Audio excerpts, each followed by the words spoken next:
आज मध्य पूर्व से लेकर वॉशिंगटन तक और तेहरान से लेकर फारस की खाड़ी के तमाम अरब देशों तक बारूद की ऐसी गंध फैल चुकी है जिसने पूरी दुनिया की अर्थव्यवस्था और वैश्विक शांति को एक ऐसे मोड़ पर लाकर खड़ा कर दिया है जहां से वापसी का रास्ता बंद दिखाई देता है। अमेरिका के राष्ट्रपति डोनाल्ड ट्रंप ने ईरान के खिलाफ जिस इकोनॉमिक डी-डे का ऐलान किया है, तेहरान ने उसे सीधे शब्दों में आर्थिक आतंकवाद करार दिया है। इधर पेंटागन ने रिकॉर्ड 22.9 बिलियन डॉलर यानी करीब 2.25 लाख करोड़ रुपए का एक ऐसा सीक्रेट मिसाइल और डिफेंस प्लान चालू कर दिया है जिसने साफ कर दिया है कि अमेरिका ईरान और रूस के साथ एक लंबी विनाशकारी जंग की तैयारी में उतर चुका है। वहीं दूसरी तरफ ईरान के नए सशस्त्र बल प्रमुख मेजर जनरल अली अब्दुल्लाही ने फारस की खाड़ी के तमाम अरब देशों को अंतिम चेतावनी जारी करते हुए कहा, हमारी नजरों से कुछ भी छिपा नहीं है। अगर अमेरिकी सेना को मदद की तो अंजाम सीधा युद्ध होगा।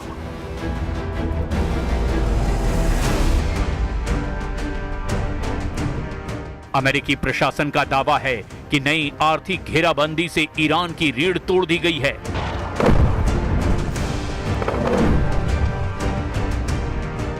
और उसकी अर्थव्यवस्था कुछ ही हफ्तों में घुटनों पर आ जाएगी। लेकिन क्या तेहरान इससे डर गया है? जवाब है बिल्कुल नहीं। ईरान के विदेश मंत्री सैयद अब्बास अरागची ने इसका करारा जवाब दिया है।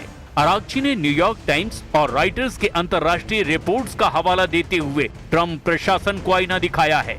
अरागची ने कहा, ट्रंप का ये तथाकथित इकोनॉमिक डी-डे अमेरिका के अपने घरेलू संकट से दुनिया का ध्यान भटकाने का एक नाकाम प्रयास है। ईरानी विदेश मंत्री ने साफ शब्दों में कहा, अमेरिका का ये आर्थिक आतंकवाद पूरी दुनिया की संप्रभुता और वैश्विक अर्थव्यवस्था के लिए खतरा है। नाकाम नीतियों पर और ज्यादा जोर देने से अमेरिका को सिर्फ और सिर्फ हार ही मिलेगी। ईरान का आरोप है कि अमेरिका अपनी खिसकती आर्थिक साख को छिपाने के लिए खाड़ी में अपने सहयोगियों से मदद की भीख मांग रहा है।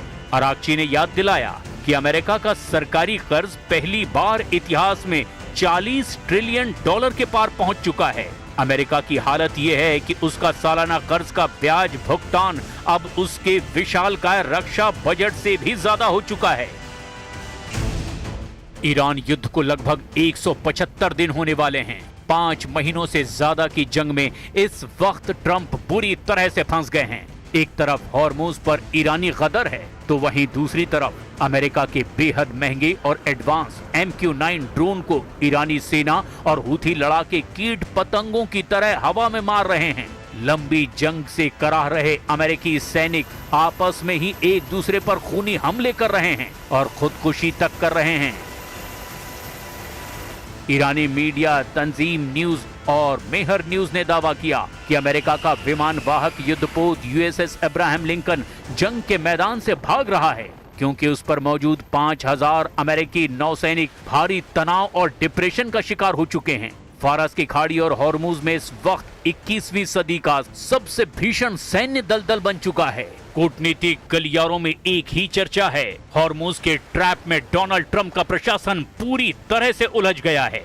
ईरान के रणनीतिकारों ने साफ कर दिया है कि ये कोई 2-4 दिन की झड़प नहीं बल्कि एक लंबी थका देने वाली जंग है। खुफिया रिपोर्ट्स और ईरानी सैन्य कमान के बयानों का दावा है कि तेहरान ने 2029 तक युद्ध जारी रखने की तैयारी कर रखी है। ईरान का मानना है कि हॉर्मुज से दुनिया के 20% कच्चे तेल का रास्ता रोककर वो अमेरिकी अर्थव्यवस्था और वॉशिंगटन के सैन्य दबदबे को धीरे धीरे घुटने पर ले आएगा। कुल मिलाकर ईरान युद्ध ट्रंप के लिए कोड़ में खाज बन चुका है, जहां सिर्फ और सिर्फ अमेरिका को भारी नुकसान हो रहा है।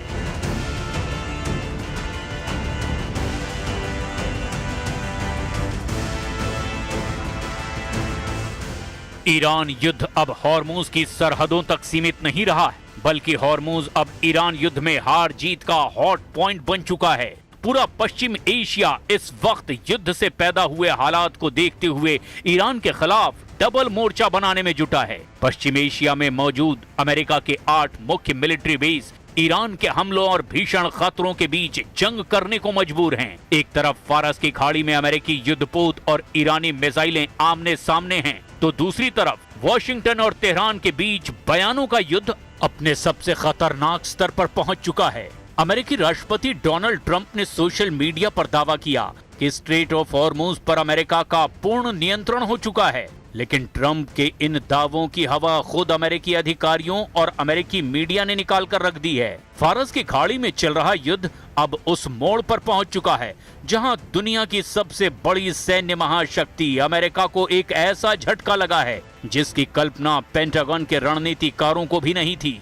अमेरिकी वायुसेना का सबसे भरोसेमंद, सबसे अत्याधुनिक और घातक हथियार MQ-9 रिपर ड्रोन ईरान के आसमान और होर्मुज की हवाओं में तबाही का शिकार हो रहा है।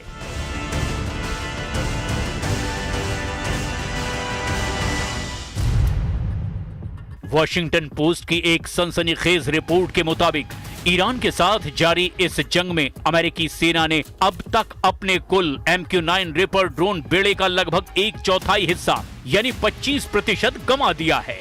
आंकड़ों की भाषा में समझें तो कम से कम 45 महंगे रिपर ड्रोन या तो मार गिराए गए या फिर तकनीकी खामियों की वजह से क्रैश हो चुके हैं। ये नुकसान केवल एक ड्रोन का गिरना नहीं बल्कि अमेरिका के 1.3 अरब डॉलर यानी लगभग 11,000 करोड़ रुपए से ज्यादा के सैन्य साजो सामान का धू कर जल जाना है। युद्ध शुरू होने से पहले अमेरिकी वायुसेना के पास करीब 165 और अमेरिकी मरीन कॉर्प्स के पास 20 रिपर ड्रोन सक्रिय सेवा में थे, लेकिन इस जंग की आग इतनी भीषण रही कि महज कुछ महीनों के भीतर ही अमेरिकी एयरफोर्स की फ्लीट घटकर मात्र 135 के आसपास रह गई। पेंटागन के लेफ्टिनेंट जनरल डेविड टैबर ने अमेरिकी सीनेट में अपनी गवाही के दौरान इस भारी नुकसान पर गहरी चिंता जाहिर की, लेकिन सवाल ये उठता है कि दुनिया का सबसे हाईटेक माना जाने वाला ये हंटर किलर ड्रोन इतना आसानी से निशाना कैसे बन गया। पहली वजह है उड़ान की गति और ऊंचाई। MQ-9 रिपर एक प्रोपेलर चालित ड्रोन है। ये बहुत तेज गति से नहीं उड़ता और जासूसी के लिए इसे अक्सर कम ऊंचाई पर मंडराना पड़ता है। ईरान के पास मौजूद अत्याधुनिक सरफेस टू एयर मिसाइल यानी SAM डिफेंस सिस्टम और इलेक्ट्रॉनिक वॉरफेयर यूनिट्स के सामने ये धीमी गति का ड्रोन एक सॉफ्ट टारगेट यानी आसान शिकार साबित हुआ। दूसरी वजह है संचार का टूटना। अधिकारियों के मुताबिक सभी 45 ड्रोन मिसाइलों से नहीं गिराए गए। ईरानी सेना के उन्नत इलेक्ट्रॉनिक जैमर्स ने अमेरिकी ऑपरेटर्स और ड्रोनों के बीच सैटेलाइट लिंक को काट दिया, जिससे कई ड्रोन बेकाबू होकर समंदर और रेगिस्तान में क्रैश हो गए। एक तरफ ट्रंप अपने मतदाताओं से विदेश में अंतहीन युद्धों को समाप्त करने का वायदा कर रहे हैं, तो दूसरी तरफ ईरान के साथ ये जंग अब बीतते दिन के साथ साथ ज्यादा खर्चीली होती जा रही है। पेंटागन और ट्रंप प्रशासन ने अमेरिकी कांग्रेस से युद्ध के खर्चों और खाली होते रक्षा भंडारों को फिर से भरने के लिए 67 अरब डॉलर यानी लगभग 5.6 लाख करोड़ रुपए के आपातकालीन सप्लीमेंट्री पैकेज की मांग की है।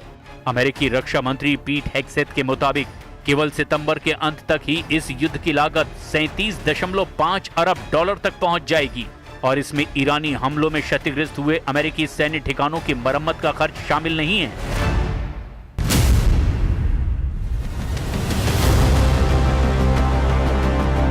पश्चिम एशिया यानी मिडिल ईस्ट एक ऐसी भयावह आग की चपेट में है जिसकी लपटें अब सिर्फ तेहरान या तेल अवीव तक सीमित नहीं हैं। ईरान ने एक ऐसी धमकी दे दी है जिसने खाड़ी देशों की रातों की नींद हराम कर दी है। तेहरान का संदेश बिल्कुल साफ है, बेहद तीखा है कि अगर ईरान पर हमला हुआ, अगर उसकी तेल और परमाणु ठिकानों को निशाना बनाया गया तो पूरा अरब ही आग में भस्म कर देंगे।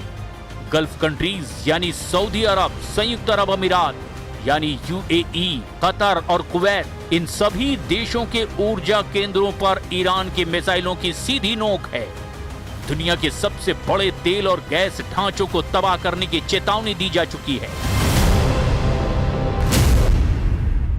ईरान के विदेश मंत्री अब्बास अराक्ची ने ओमान, कतर, सऊदी अरब और तुर्की के जरिए अरब देशों को सीधे संदेश भेजा है कि यदि अमेरिका ने ईरान पर नया सैन्य हमला किया तो तेहरान पूरे अरब क्षेत्र की तेल रिफाइनरियों, पावर ग्रिडों और वाटर इंफ्रास्ट्रक्चर को निशाना बनाएगा। और ये केवल एक खोखली धमकी नहीं बल्कि दुनिया की 20% ऊर्जा आपूर्ति की रीढ़ पर लटका हुआ वो चाकू है जो कटते ही वैश्विक अर्थव्यवस्था को पटरी से उतार सकता है। हालिया रिपोर्ट्स के मुताबिक ईरान ने ओमान और दूसरे मध्यस्थों के जरिए गल्फ देशों को सीधा और सख्त चेतावनी वाला लेटर भेजा है। इस चेतावनी का लब्बो-लुआब ये है कि अगर गल्फ देशों ने अपने एयर स्पेस या फिर अपनी जमीन का इस्तेमाल अमेरिका या इजराइल को ईरान पर हमला करने के लिए करने दिया, तो तेहरान उन्हें अमेरिका का सहयोगी मानकर उनके रिफाइनरीज, गैस पाइपलाइनों और पोर्ट्स को फूंक डालेगा। यही वजह है कि रियाद से लेकर अबू धाबी तक भारी खलबली मची हुई है। खाड़ी देश इस युद्ध में न्यूट्रल रहने का दबाव बना रहे हैं और वॉशिंगटन पर लगातार ये जोर दे रहे हैं कि वो तेहरान के खिलाफ ऐसा कोई कदम न उठाए जिससे पूरा मिडिल ईस्ट बारूद के ढेर में तब्दील हो जाए। अब ऐसे हालात में देखना ये होगा ईरान को अमेरिका काबू कैसे कर पाता है। क्या ईरान पर नए आर्थिक प्रतिबंध ईरान को तबाह कर पाएंगे या नहीं, या फिर अरब देशों पर ईरान बड़ा हमला करेगा।